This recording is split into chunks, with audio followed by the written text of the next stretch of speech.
Okay, so let's get into some of the questions Cool. that people have been asking me. So we covered the first two. Mhm. So someone asked, because I talked a lot about the blood work. Like, Okay. like if they were to work with you, do they have to do all of the blood work, or Yeah. is that like? No, they don't have to do the blood work. Obviously it's a major advantage. Yeah. And getting back to the base of metabolic efficiency, obviously your blood work tells a lot. Yeah. So is it an important part? Yes. Do you have to do it? No, you don't Right. have to do it. Obviously because we're in this business of health and trying to improve your metabolic rate, we want to see as much health data as possible. Obviously you remember the evaluation form. It's Yeah. pretty extensive. But we have to ask these questions. Our dietitians, everybody has, hey, they want to put something in there because they need to know a piece to be able to coach you better. Right. So with those things considered, do you have to do it? No.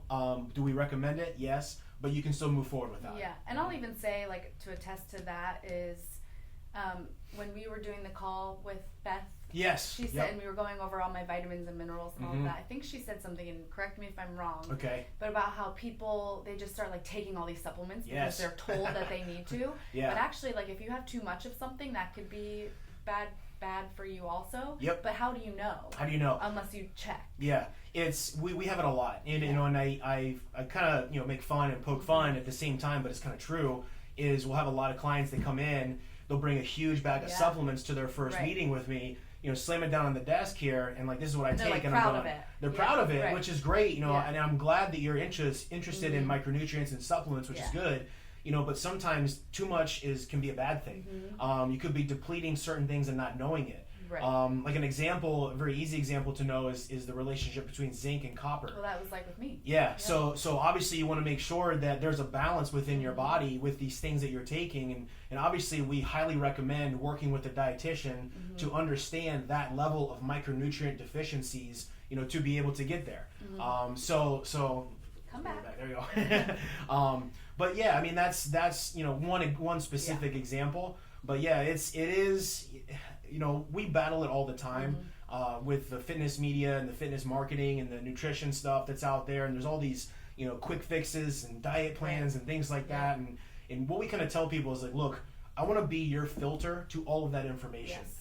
And I want people to know too that the information we're presenting are scientifically based facts and studies that we know that nothing is going to happen obviously when you're going through this process, because there's a team, there's checks and balances. We have the information to be able to guide you in the right and the healthy way. And that's what I think is most important for a lot of people. Yeah, and I think last note, I'm pretty sure like once people start working with you, and like even if they didn't do the blood work, it's kind of like addicting. It is. Like once you know how good you can feel, and like Yeah. if you could do the blood work and like feel even better, I feel like they'd be like, okay, let's just do it. No, it's true. I mean, even for myself, obviously I've done all the tests, I've done everything myself too.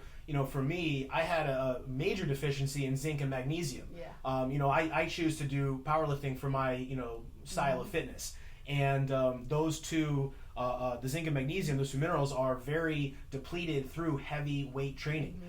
So at that time I didn't know that, so I was having trouble sleeping.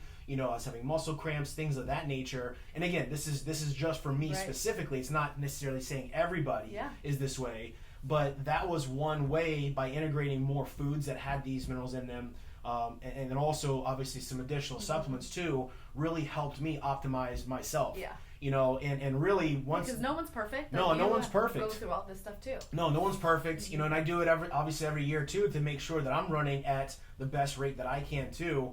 And like you said, it is addicting, because it's like, man, I want to feel good all the time. I don't want to feel bad. I want to sleep good. I want to wake up feeling refreshed. And I think too, as we get older. Yeah, I know. I'm gonna be 30. I know. My birthday's, I think, was it next week? I think it's next Really? week. Yeah. Oh, I didn't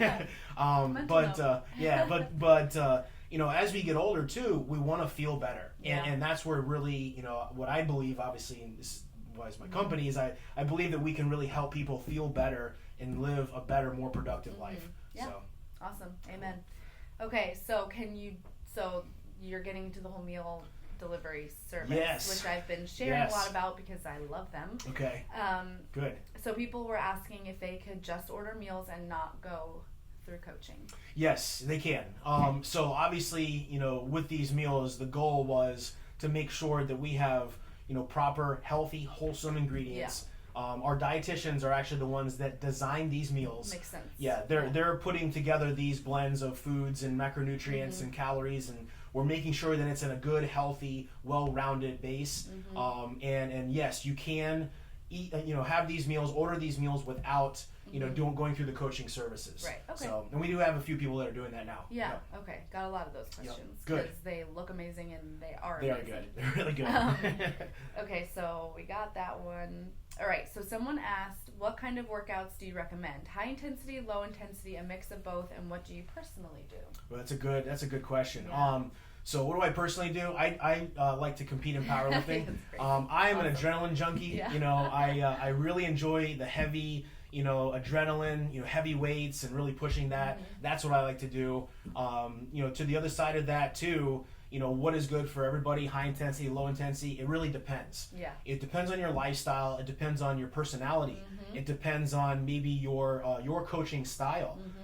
It depends on your athletic history, medical history. I mean, really, there's not really one specific type of fitness that's best for one person. I agree. It's going to be maybe a blend. Do I do other things besides powerlifting? Absolutely.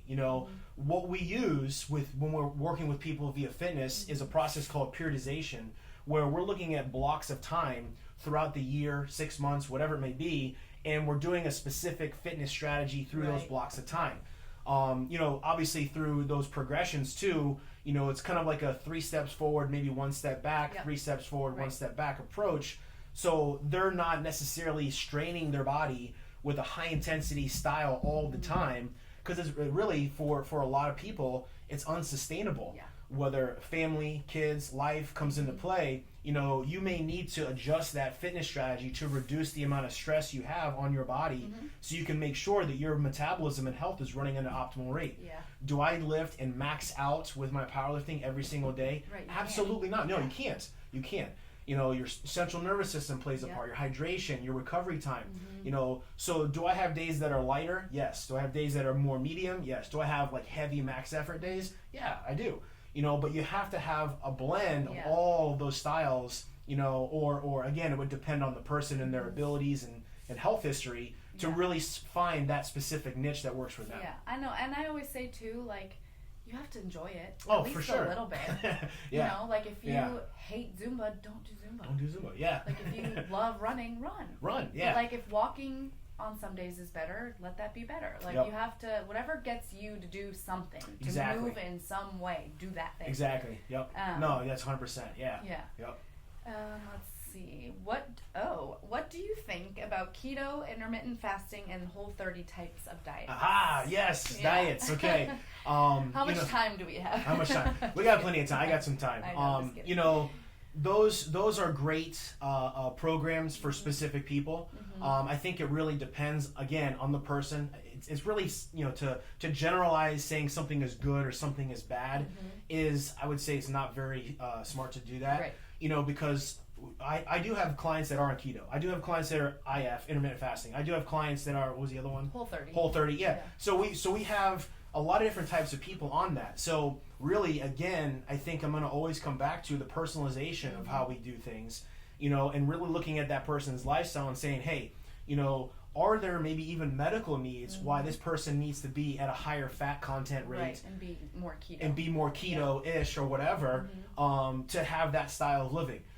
We have clients like that, for their particular, health and medical reasons. Do we have people on intermittent fasting? Absolutely. Yeah. It's a great form of calorie control. So for some lifestyles, and I have a lot of businessmen and women, because they're maybe cranking through the first part of their day with business. Right. It's a very easy style for them to do and control their calories for the second part of their day. Yeah. So those are some examples. Whole30, yeah, it's got great principles.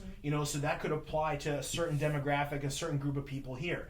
Not one is, I think, is worse or better or bad. I think it really just have to look at your lifestyle and your health history and decide, okay, is this sustainable? Right. Is it going to provide me health improvement of what I'm looking for, and is it something I enjoy? Yeah, right. I think those are the big I three. actually have done a Whole30. Yeah. And was great. It taught me a lot of things about me and my habits yes. and things I reach for at certain times in the day. But it wasn't sustainable after 30 days. Okay. So yeah, and that was you. Right, and that was right. You know, some people may be doing it Love for it. years. Yeah. You know, and there are. I know Yeah. people who once they do it, they love how they feel when they eat that way, and that's how they want to eat forever. And that's again, you have to be able to sustain it. Yes, absolutely. I think sustainability and consistency are probably the two big keys when it comes to this stuff: health, wellness, fitness, you know, nutrition. Are those two aspects, because the yo-yo approach of going on something and coming off and up and down and having these inconsistencies has been shown and proven that can be very, you know, detrimental and long-term health. You know, so finding a consistent, balanced approach to whatever your lifestyle is, to whatever your goals are, is really one of the most successful and healthy ways of living. Yeah.